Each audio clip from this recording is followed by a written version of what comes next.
Консерваторияның опера студиясы ұйышуға 30 ел.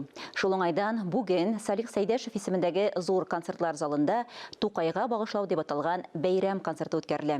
Бу чарадан тыш та опера студиясы апрель айы дәвамында татар музыка сәнгатен сөючеләргә бик бай репертуар тәкъдим итте.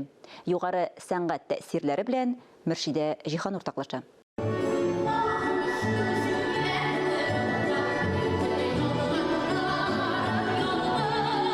Казан опера студиясының бірінші зур театраль проекты Җәүдәт Фәйзинең «Башмагым» музыкаль комедиясының куелышы.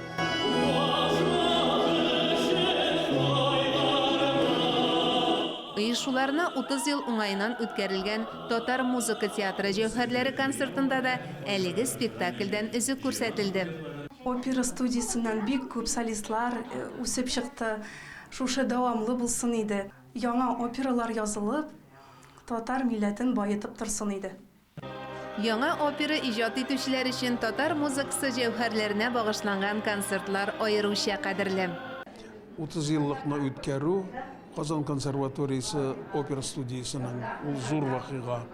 Икенче яктан, менә минем шәхси мөнәсәбәтем дә бар опера студиясына.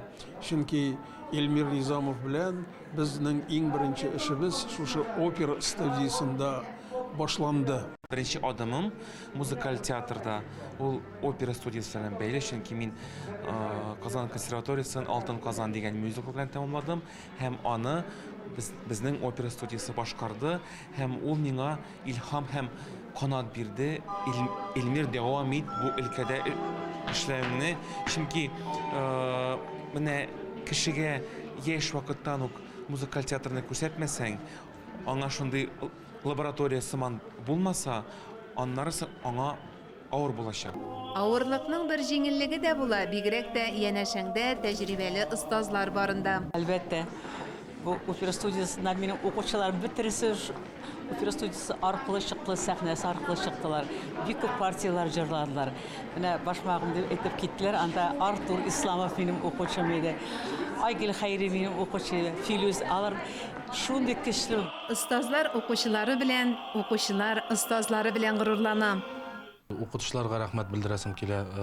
Беренче курстан алып, менә шушы опера студиясында катнаштырып, алар инде теге ул концерт белән концертларда чыгыш ясау ул бер эш, ә инде менә нинди оперлардан өзекләрдә катнашу ул инде менә минем мәсәлән балачактагы хыялым ул актер буласым килгән иде. Менә шушы актер буласы килгән хыялны монда берникадәр тормышка ашыру булды. Күпме җырчылар бөтен дөнья опера сәхнәсендә чыгыш ясыйлар. Розель Катин, мәсәлән, Гульнора Катина.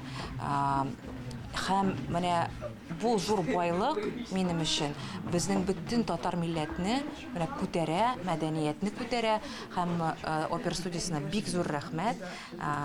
Мин аларга уңышлар телим һәм күп матур студентлар. Туган тел көненә багышланган татар музыкасы, шигърияте һәм театры фестиваленең сәнгать җитәкчесе, консерваторияның ректоры профессор Вадим Дулат Алиев. Гомумән, әлеге фестивальгә ул нигез салган дип искәртте 2005 елдан бирле опера студиясын җитәкләүче Әлфия Җәббарова. Мин бик канәгать, чөнки менә бу концертта без чакырдык төрле елда бетергән безнең шәкертләребезне, студентларыбызны. Алар инде хәзер кем халык артисты, кем заслуженный Республики Татарстан деятель искусств, кем артист, кем театрда эшли, кем укыта. Алар шулкадәр тарихлары бай бу җырчыларыбызның. Менә алар бүген бездә концертыбызда үзенең иҗатын күрсәтәләр. Элек без аларны хәзер алар безне куандыралар. Соңгы елларда Казан опера студиясе сәхнәләштереп күрсәткән әсәрләр арасында Җәүдәт Фәйзинең Нәкый Исәнбәт либреттосына иҗат ителгән Хуҗа Насретдин да бар. Шулай ук Нәҗип Җиһановның 50 ел буена зур сәхнәдә күренмәгән Түләк операсының куелышы да Казан консерваториясының казанышы. Музыкальная жизнь журналы аны елның иң уңышлы сәхнә әсәре дип бәяләгән иде.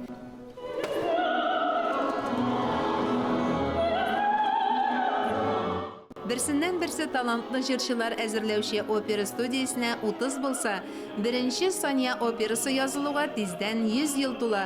Бәлки шул зур вакыйга Татарстан башкаласында музыка театры ачуга тәргеш бирер. Мөршидә Җиһан, Ринат Сәхипгәрәев, Татарстан яңалыклары.